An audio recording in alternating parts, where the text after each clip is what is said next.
Could it finally be getting easier to watch Cincinnati Reds games in 2023?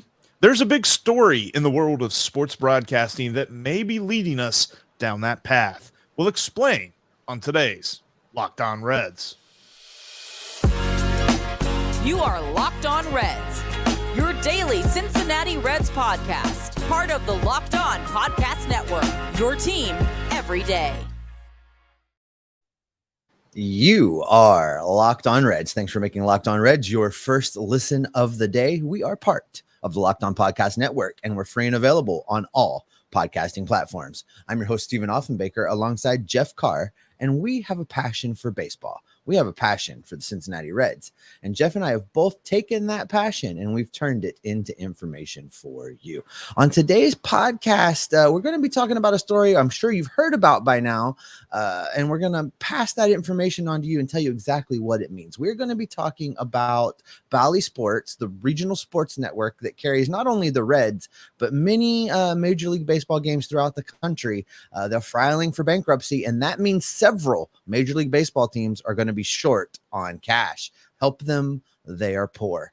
We're going to tell you what all of that means. Also, the Reds have signed Chad Pinder, formerly of the Oakland Athletics, which makes the outfield picture in 2023 a little bit more clear. We're also going to be talking about the Reds number, the over-under number at 65.5, and what you all thought in response to my Twitter poll over the weekend. But Jeff, let's start with this news in the world of Major League Baseball broadcasting, because the more we look at what it means that these regional sports networks may be filing for bankruptcy, the more we look at the money that is involved, it makes things make a little bit more sense about what some of the teams have done with their payrolls this year.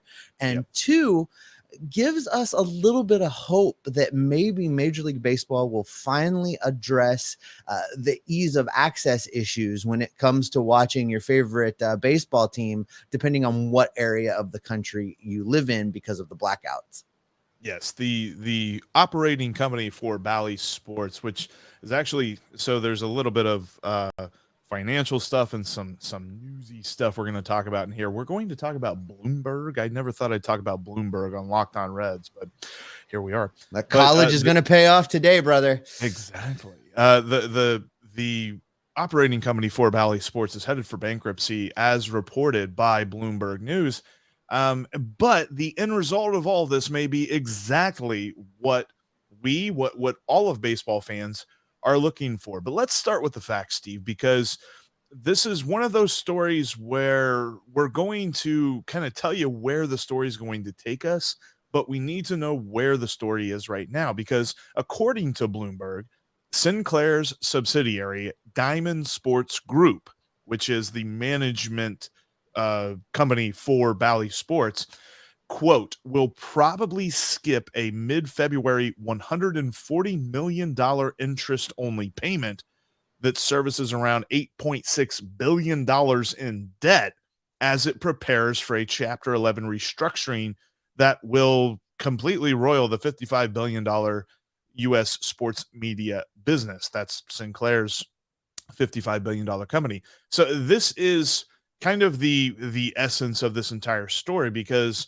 Diamond Sports Group literally cannot pay its interest on the debt, because in order for Sinclair to purchase the regional sports networks from Fox and the whole deal, because Disney couldn't buy the RSNs because that was some sort of breach of antitrust thing or something like that. So Sinclair purchases them for $10.6 billion. $8.6 billion of that was borrowed, not paid for.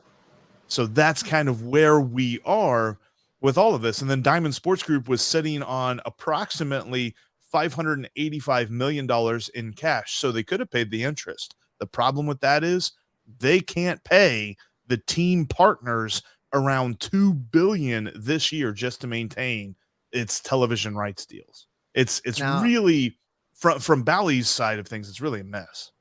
So now I know a lot of people out there's eyes are attempting to glaze over right now. Yes, this is important. This is important stuff. And here we're getting to the really the meat of this thing, why it's so important. If the regional sports Group. If Diamond Sports Group declares bankruptcy, then their creditors will take control of the company, and their creditors are Major League Baseball.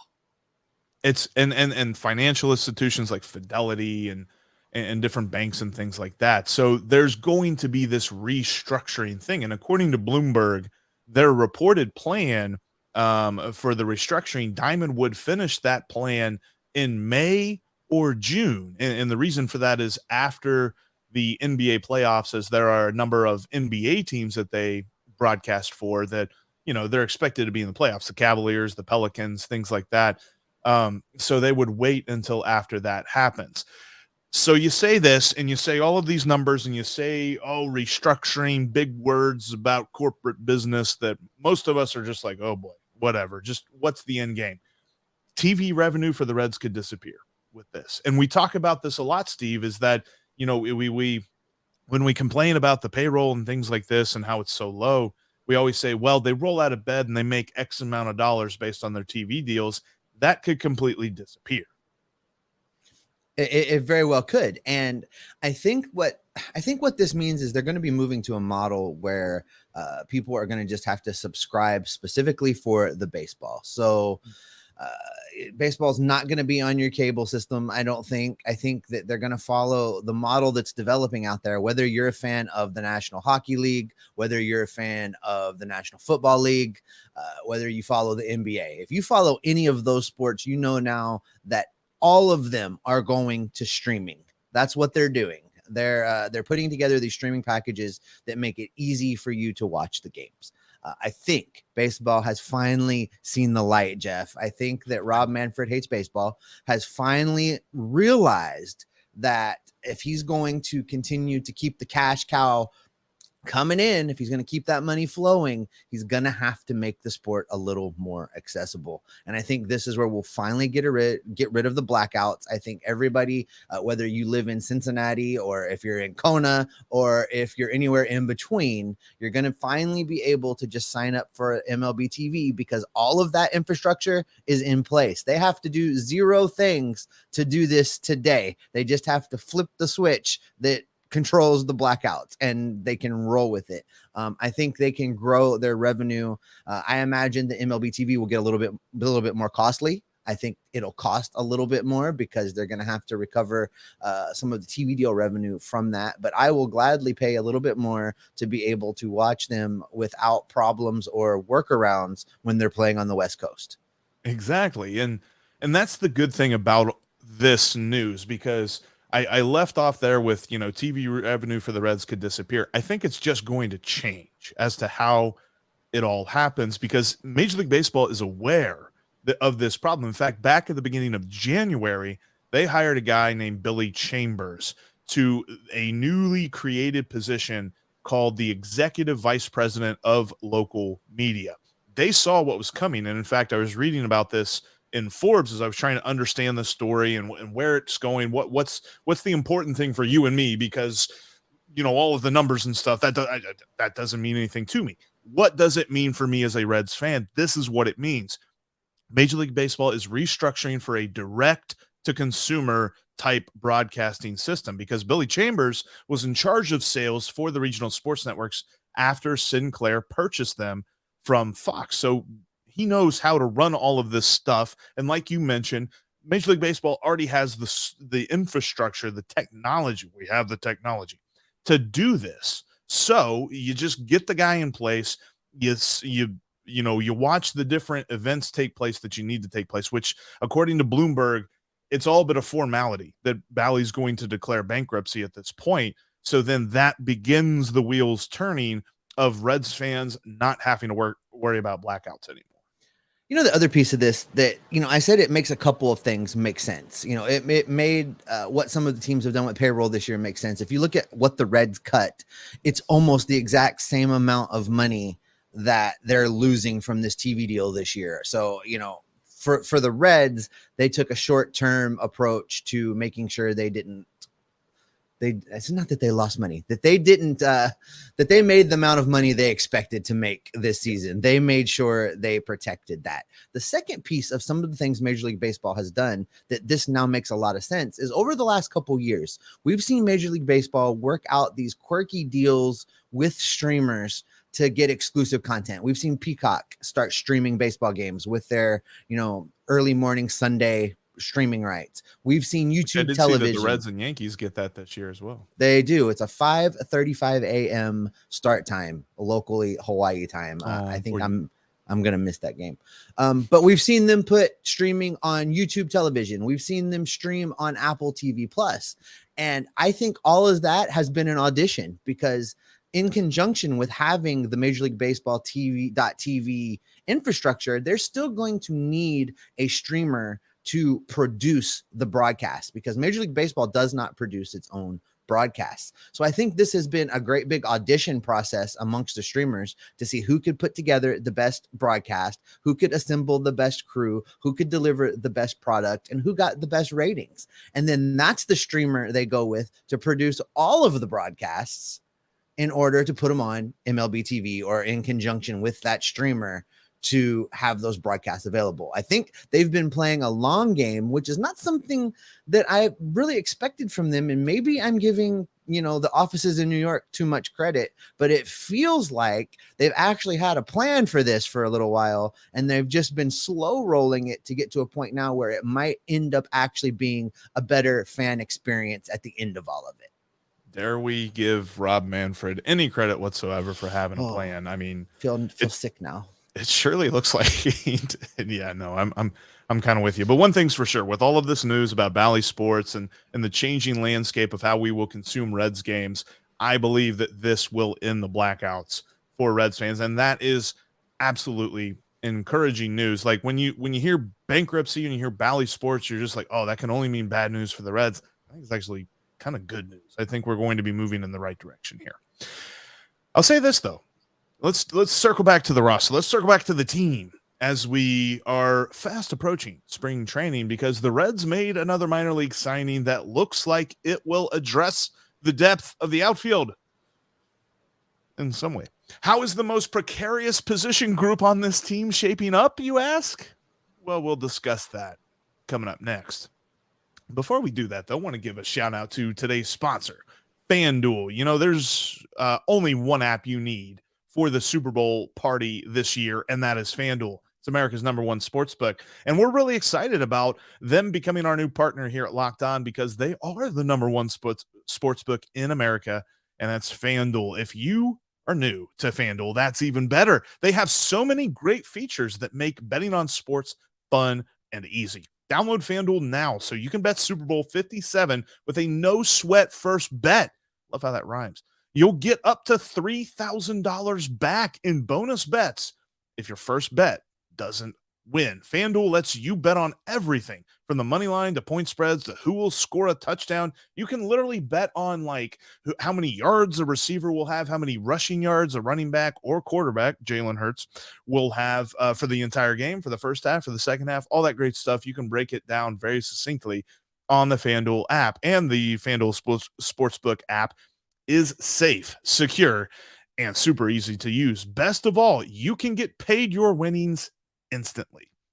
So join FanDuel today at FanDuel.com/lockedon to claim your no-sweat first bet on Super Bowl 57. That's FanDuel.com/lockedon.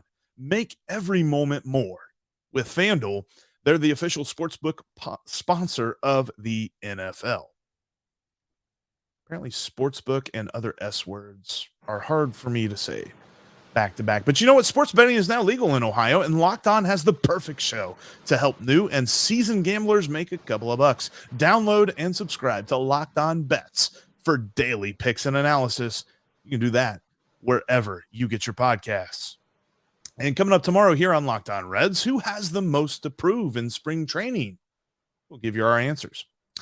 But tell you what, somebody that's got a lot to prove, a group of people that have a lot to prove, are Reds outfielders. Because, Steve, this is a position group we're going to talk about a lot this year, because there doesn't seem to be much of a plan There seems to be a lot of guys who are, good in a platoon. Maybe they're good fourth outfielders, or maybe they're just trying to see if they can resurrect their career a little bit, looking at you, Will Myers.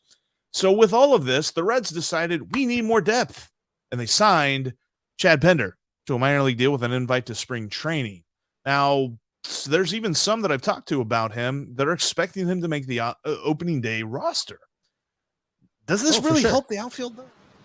Yeah, no, he's for sure making the opening day roster. As a matter of fact, what you're seeing here is the Reds went out and signed the other half of the Jake Fraley platoon. That's who Chad Pender is.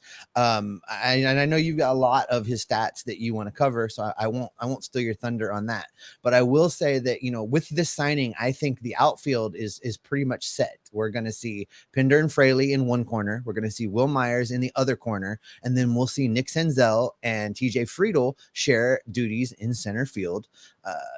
Pretty much, two platoons and one everyday player in Will Myers. And that will hold true until one of the prospects forces the situation to change, or Will Myers has a breakout first half and gets flipped for more talent near the break, and then they have to revamp things there. But I really think I think the outfield set. Yeah, I think I agree with you, especially when you look at the fact that, for his career, Chad Pender has basically had the same career that Kyle Farmer has had. When you look at like OPS plus, and when you look at his slash line and things like that, he's got less power than Kyle Farmer has, but he's got a decent, batting average for a utility player. In 7 seasons, he has a 96 OPS plus, so just 4% below league average. Now, last year wasn't that great. He only had an 86 OPS plus. And we're also talking about a guy. The reason we say utility, he's spent most of his time in the corner outfield positions for the Oakland A's over the last 2 seasons, but he is a guy that has not played. When you look at his statistics, he doesn't play full seasons. He plays 80, 90, 110 games, something like that. And the reason being is because he mashes. Mashes might be a little bit generous, but he hits lefties pretty well. Yeah, his career high for games played is 124. He did that in 2019. You hit on one of my key takeaways from this guy, and I don't know about the Kyle Farmer comparisons, because Kyle Farmer. Anyway, I'm not going to go down that rabbit hole. This is what I say about Chad Pender. He is a replacement level player. If we're looking at OPS plus, replacement level is 100. That says you've got a league average guy. Pender's career OPS plus, as you said, is 96. It's pretty much 100 career league average guy. And for a season that is going to be a lot of trying to figure out who guys are, bringing in a dude that's just a league average guy, I think is not a bad move. This is not a splash signing. And I know that we have a tendency to look at every single move the Reds make right now and roll our eyes and like, oh, wow, they really went out and fixed it, because this team has been absolute just a dumpster fire as far as the organization goes for a lot of years now. But I'm trying not to look at it through that lens. I'm trying to look at it as, how does this move impact the stated long-term goals that Nick Kroll, who is new leadership, has put out there? And this helps you get from point A to point B. Point A being at where we're at right now with a team that does have to compete in 2023. And I'm not saying they're going to compete well all the time, but they do have to compete. And this helps them do that while figuring out how to get to point B, which is getting all of the prospects called up and ready to go for 2024, 2025, and beyond. So in that lens, if you look at it like that, this is a decent signing. It's a guy that can pair up with Jake Fraley, who we think will play all the time when there's a right-handed pitcher on the mound, and Pender will be the balance in that platoon, and will make, combined with Jake Fraley, a decent major league corner outfielder. Not a great one, but a decent one. Yeah. And we mentioned that he hits lefties well. He's got a 456, Chad Pender does, 456 slugging percentage against left-handed pitchers. So overall, you're right. The signing here is literally just making this outfield usable. I'm not saying good. I'm not even saying average, usable, until somebody steps up. There's just going to be so much opportunity. If you're talking about a Matt McLean moving to center field, or if you're talking about I don't think they'd move Ellie De La Cruz to the outfield this year, but if they did, the opportunity is there. These guys, Chad Pender, I don't think there's anyone in this outfield that is blocking any potential future outfielder. Like if the Reds made a move, if the Reds went and traded for a guy, if the Reds called up a guy, that dude's got the shot. Chad Pender, TJ Friedel, Will Myers, Nick Senzel. I don't even think Jake Fraley is the kind of guy that's going to block somebody if they're on a meteoric rise through the minor leagues, that they will just take over. They'll block them. That's not going to happen. Yeah, there's not an outfielder on this roster that will give them any heartburn at all if they need to trade them, move them, bench them, any of those things. A couple of names we haven't mentioned, Jeff. We haven't really talked about Stuart Fairchild. We haven't talked about Nick Solak. And I think by bringing in another right-handed bat in Chad Pender, it says a few things. It says that they don't necessarily think that Fairchild is the platoon partner for Jake Fraley. It says that they're not necessarily sold on Nick Solak being the platoon partner with Jake Fraley. I think Solak has a little bit of a positional flexibility that'll kind of maybe give him an edge on being around, and the roster size at 26 maybe lets them carry a sixth outfielder. I think what it means is Stuart Fairchild's going to start the year in Louisville.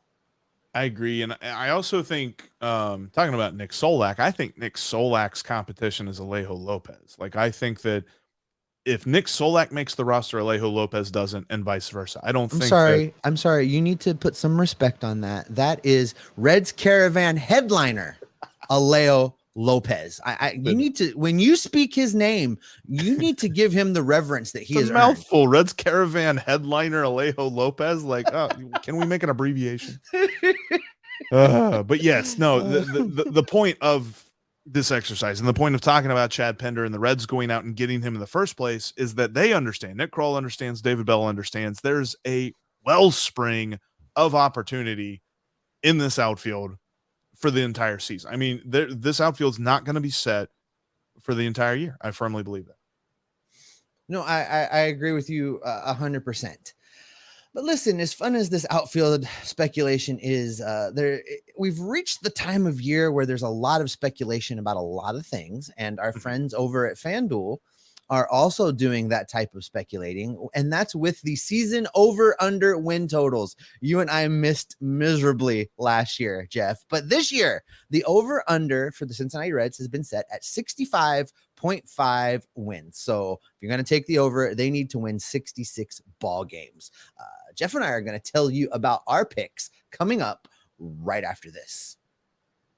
Before we get to what our picks are as far as the Reds win totals go, I want to tell you about one of the sponsors of today's podcasts and our pick for the best protein bars around. That is Built Bar. If you are looking for a delicious treat but don't want all of the fat and calories, then you gotta try a Built Bar. With Built, healthy is actually tasty. Seriously, these are so good. You won't think that they're good for you. You're going to think you're cheating on your diet. They're perfect for helping you maintain the resolutions you set for yourself at the beginning of the year. We've made it through a month. It is February. I hope you're sticking to your plans and achieving your goals, and Built Bar can help you do that.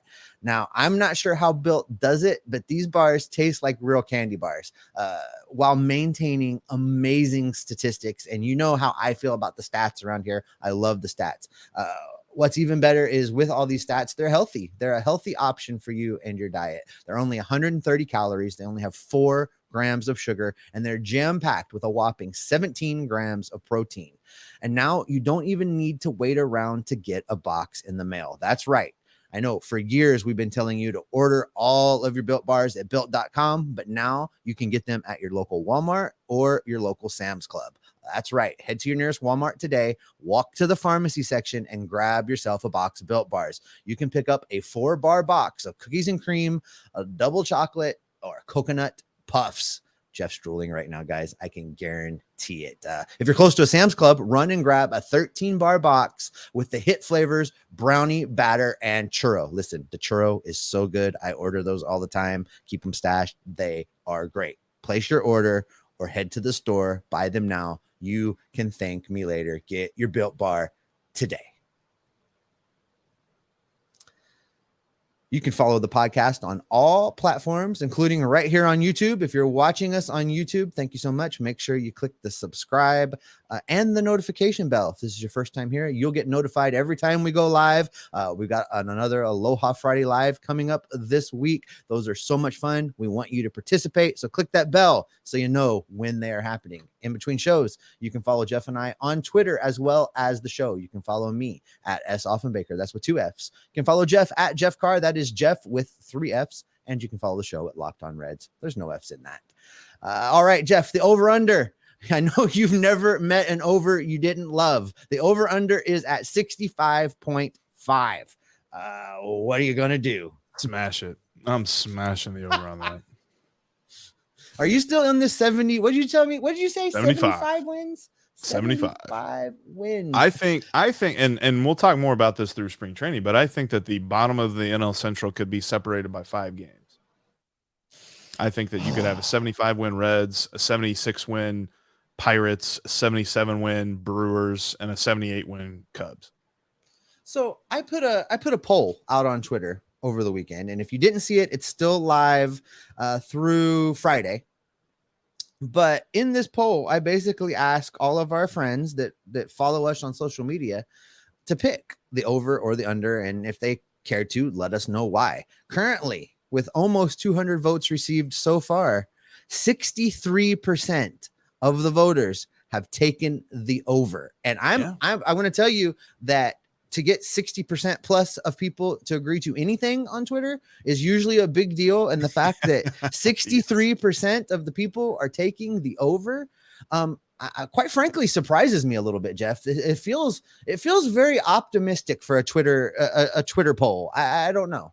Well, I will admit that there are a wide range of outcomes. Now, I don't necessarily think that one of those outcomes is actually making the playoffs, but talking about being a team that is much better than what people are thinking. Like, there's a lot of folks that are saying, oh yeah, they're going to set the franchise record for losses this year. Like, the whole thing with this is the team is built on rookies or rookies plus one, guys like Hunter Green, Nick Lodolo, Graham Ashcraft, in their second years. And it's also got a bunch of bounce back candidates, guys who are coming back from injury, guys who are coming back from down years, things like that. There really isn't that sort of like, stalwart presence there in the middle of the lineup. There's not really that veteran, just awesome guy there in the pitching staff. There are a lot of question marks, but a lot of those question marks have answers to them. And this is not a team. And the other factor that I put into my thought on smashing the over with 65.5 is this is not a team that is going to blow it up at the deadline. And blowing it up at the deadline isn't trading Will Myers. Like, trading Will Myers is fine. The Reds can be okay if they trade Will Myers. And he's probably going to be the only guy. Like, I don't envision Luke Weaver pitching well enough to be a trade chip. I just don't see that happening.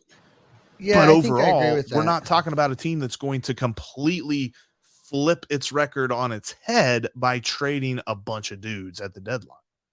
So I love our followers, our listeners, our viewers, Jeff, because they never disappoint me with what they bring to these conversations. Right. So I'm going to go through, I did ask when I put the poll up for people to comment with their thoughts, and there's been some very good comments. I want to go through just a few of them.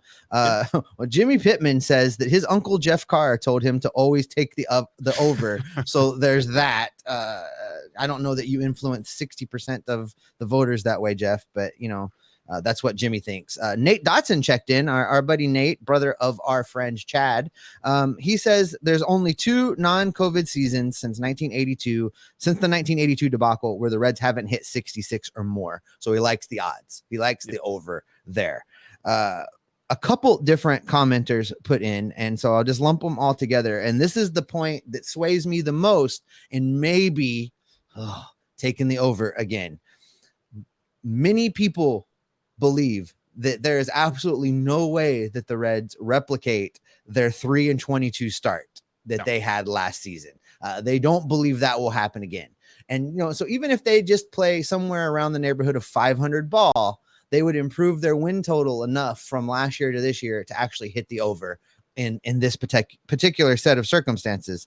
So for me, between, your argument about the team not being blown up, they'll be playing as kind of a cohesive unit. We hope that by the complete overhaul of the medical department within the Reds organization, that we don't deal with another record-setting year of injuries. There'll be injuries. Look, folks, it's pro sports. People are going to get hurt. They're going to get nixed. 162 games is a lot of games. There will be injuries. But what we saw last season was unprecedented. And I think the Reds have made changes to prevent that from happening again. So that, combined with the fact that they'll be playing as a group, combined with the fact that I do agree that I can't see them opening the season with another horrible, 3-win April. I just don't think that's going to happen. So taking all of those things into account, I am going to go with Jeff Carr and take the over at 65.5. Take the over at 65.5. I definitely agree. And look, the whole 3-22 point and not doing that again. I've had many people tell me, and they've watched baseball much longer than I have, that have said fans don't give enough credit for how hard it is to lose 100 games, because there are some games where you are just better than the other team, sure, and there's some games where you're not better than the other team, but there's games where you run into managers that make goofy decisions. And I think there's a lot of folks that like to say, well, David Bell is that guy every day. He's not that guy every day. There's plenty of guys in Major League Baseball that do dumb stuff as managers. So there's going to be games that you win that you should have lost. There's going to be games that you lost that you should have won. And I think overall, you're looking at a team that, are they going to lose more than 100 games again 2 years in a row? I don't think so. I think they end up with a better season than they had last year. I still say that they're going to win at least 75 games, but I certainly believe that that makes it a very obvious choice to smash the over at 65.5. What's that saying? Is it like you win 60, you lose 60, and it's what you do with the other 40? Oh, what is it? It's something like that, right? I think it's like 60 and 60. Who was it? I think, was it Yogi Berra that said that? Yeah, it was like 60 and 60, and then the rest is, the rest is up to your talent and to luck, or something along those lines. That sounds like a good place to stop for the day, Jeff. I think that is where we will go ahead and wrap it up with us both being optimistic enough to take the over. That's going to wrap this edition of Locked On Reds. Coming up tomorrow, I think we're going to be talking a little spring training baseball. We're moving ever so quickly towards pitchers and catchers reporting on February 14th. Happy Valentine's Day, baseball wives. Your husbands are going back to work. That's what baseball decided to do. We will talk to you about who may have the most to prove once camp opens for the Cincinnati Reds in 2023. We're going to be taking a look at that. Thanks so much for making Locked On Reds your first listen. Now go make your second listen, the Locked On MLB Prospects podcast with hosts Lindsey Crosby. Lindsey's been on this show. We love having him around to talk prospects. He is a prospect encyclopedia, and he's going to give you all of the information you need on Major League Baseball's stars of tomorrow. The Locked On MLB Prospects podcast, that's a mouthful, is free and available wherever you get your podcast, just like Locked On Reds. All right, Jeff, we are about 14 days, 2 weeks away from camp opening out in Goodyear. Baseball is coming, baby. What does that mean for our listeners and viewers? That means that we will be locked in all of the moves that the Reds make, how the roster shapes out, who's performing well, who's not, who's going to be in the minor leagues whenever the season starts, and who's going to be on that opening day roster, because we are Locked On Reds every single day.